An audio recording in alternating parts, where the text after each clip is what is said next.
ભાઈ આ કોઈના બાપની પેઢી નથી આવી. મારો છોકરો એક ટાઈમ ભૂખ્યો કરે છે ને તો પથારી ફેરી નાખી જોઈએ. દિવ્યાંગ ને તમે અત્યારે હાલે ભૂખ્યા જ છે છોકરાઓ. આજે ભૂખ્યા હજુ ભૂખ્યા છે.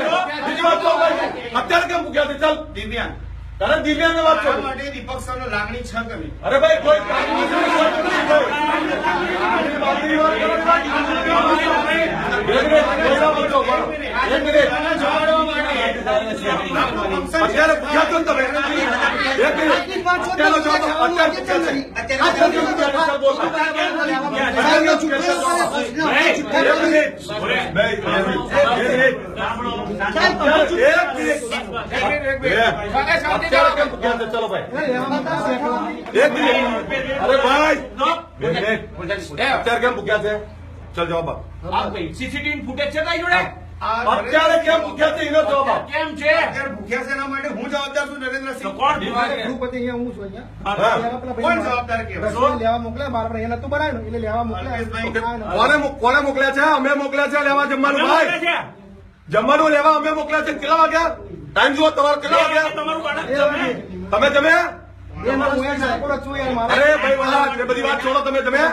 તમે જમ્યા? નાખો ને. તમે જમ્યા? આ ચારે ને અત્યારે ચેક કરાવો. જમ્યા કે નહીં જમ્યા? કરાવો. આ ગરીબ ઠાકોરના આ છોકરાઓને ગરીબ ઘરના છોકરાઓ છે ભાઈ.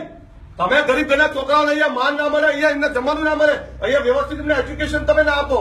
એજ્યુકેશન અરે ભાઈ જમવાની તો વાત કરો.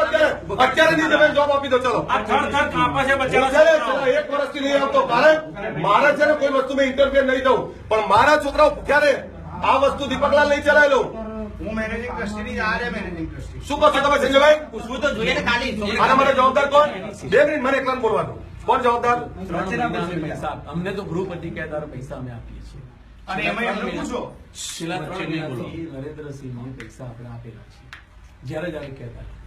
અને પહેલી વખત કરિયાણું પહેલી વખતે હું સાહેબ અલ્પેશભાઈ ક્વેશ્ચન વાત કરું. પહેલી એક વખતે મિનિટ સાહેબ, વાત કરું. ભાઈ ટ્રસ્ટીઓના સર્ટિફિકેટ લેવા નહીં આવ્યો. હાલે મારી આ વાત ભૂખ્યા છે એટલે આ આયા ભૂખ્યાની વાત કરો. ભાઈ મારી વાત સાંભળો. 2 વાગ્યા છે અત્યારે. 2 વાગે કોઈ તમારું બાળક જમ્યા વગર રહી શકે? હવે બાળક માનો ને આપણે પોતે ના રહીએ. તો પછી? બાળકને કેવા? તો પછી આપના મોઢા પર તો જુઓ ભાઈ. હા, તો એ જ વાત કરું. અચ્છા બીજું તમારી ફરિયાદ એ હતી કે અહીંયા પસંદગી મેળો કરવા જ ના પડી દેવામાં આવે. અહીંયા પેલા આઈટીઆઈ કરતી પેલી છોકરીઓ અમારી આવે તો કે ના પડતી, અમારી ઇમ્પ્રેશન બગડે છે.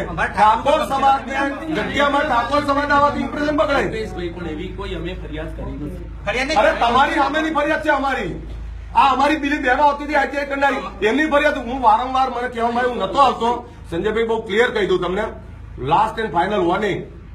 મારે 4 દિવસની અંદર આઈટીઆઈ વાળાને મંજૂરી જોઈએ. અહીંયા અમારા છોકરાઓની વ્યવસ્થા જોઈએ. નહીં થાય તો અહીંયા 10,000 માણસો ઉપાડી અને તમારું ટ્રસ્ટી મંડળ બદલી નાખીશું. કોઈના બાપની પેઢીની આ મોદી સાહેબે અમારા સમાજ માટે આપી છે. આ કોઈ ધંધા, એક મિનિટ, આ ધંધા માટે નહીં આપી, આ પૈસા કમાવા માટે નહીં આપી.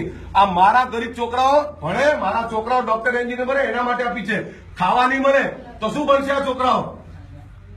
એટલે આ જે ધંધા ચાલે છે ને, હું તમામ ટ્રસ્ટીને મારા વચ્ચે કહી દેજો, અલ્પેશ ઠાકર આવે તો હું પથારી ફેરવી નાખીશ પછી હું. અને આ છોકરાઓની જમવાની વ્યવસ્થા અત્યારે તો કરું છું. એક દિવસ ભૂખ્યા તો દીપકભાઈ એકલીને હું વાંચી દઈશું. સમજી લેજો. તમારી ફરિયાદ આવે છે દીપકભાઈ, ફરિયાદ તમારી આવે છે વારંવાર. આપ મિલાવો ચલો. સંજયભાઈ બહુ ક્લિયર તમને કહું. અલ્પેશભાઈ આ બાજુ જુઓ. અરે ભાઈ તમારી જવાબદારી છે કે નહીં? પાણી નહીં. તમે મને પાણીની વ્યવસ્થા ના હોય. અલ્પેશભાઈ તમારે કોઈએ ડરવા નહીં. અલ્પેશ ઠાકોર એકલો કાપી છે, બેઠો છે. તમે મારા દીકરાઓ છો, હું તમને 10 વર્ષ જમાડી શકું છું. આ કોઈની આધારિત રહેવાની જરૂર નહીં. તમારે સીધો મારો નંબર લઈને મને ફોન કરવાનો. સાહેબ હમણાં શું કીધું કે સ્કૂલ અમને આપી દો અને હોસ્ટેલ તમે રાખી દો. એવું નથી કેતો. કોઈ જ હું સિમ્પલ કહું. શું નામ આપનું? સાહેબ 2 મિનિટ હું બીજી વાત કહું. તમારું નામ શું? શૈલેષભાઈ રાજગોર. અત્યારે જે હોસ્ટેલ ચાલે એ બક્ષીપંચ કુમાર છાત્રાલય એ અમને રિયલમાં ચલાવવા નથી આપી છેલ્લા 3 મહિનાથી. હવે મને એક કહો, પૈસા અને શિક્ષણમાંથી કોની પસંદગી થાય? એવું નથી પહેલા મને જવાબ આપો. તમે એજ્યુકેશન ચલાવો છો, શિક્ષણ શિક્ષણની પસંદગી થાય ને? તો આ વેપાર કરવા માટે મોદી સાહેબે નહીં આપી. આ જમીન મોંઘી જમીન આપી હોય મોદી સાહેબે તો ઠાકોર સમાજના શૈક્ષણિક ઉત્થાન માટે આપી છે. એટલે જ્યાં મારા સમાજનો ઉત્થાન ના થતો, જ્યાં મારા સમાજને ભણાવતું ના હોય, છોકરાઓને વ્યવસ્થિત જમાડતા ના હોય, એની વ્યવસ્થાને સંભાળતી હોય, તો પછી મારે આવી સંસ્થાઓ કોઈ બીજાને ચલાવવા નહીં આપવા દેવાની. કોઈ કહેતું હોય તો કોઈની માલિકીનું છે તો મોદી સાહેબે આ ઠાકોર સમાજને આપ્યું છે. એટલે જો તમને હું સ્પષ્ટ કહું છું, 1 અઠવાડિયાની અંદર આ તમામ ફરિયાદો નિકાલ થવો જોઈએ. અહીંયા અમારી દીકરીઓને આઈટીઆઈ કરવા માટે મંજૂરી મળવી જોઈએ. અહીંયા તમામ પ્રકારની સુવિધાઓ જળવી રહેવી જોઈએ. સંજયભાઈ, નહીતર મને આવડે છે લડતા, કોણ જોઉં છું ચલાવે છે અહીંયા પછી. આ પહેલી જ છેલ્લી વોર્નિંગ, બીજું કોઈ ચર્ચા જ નહીં કરી તમારી જોડે મારે. ચલો ગભરાવાનું નહીં કોઈએ ક્યારેય. ચલો અને બોલાવીને ધમકાવો ને તો તમે ફોન કરો પછી હા ધમકાવા કહેજો.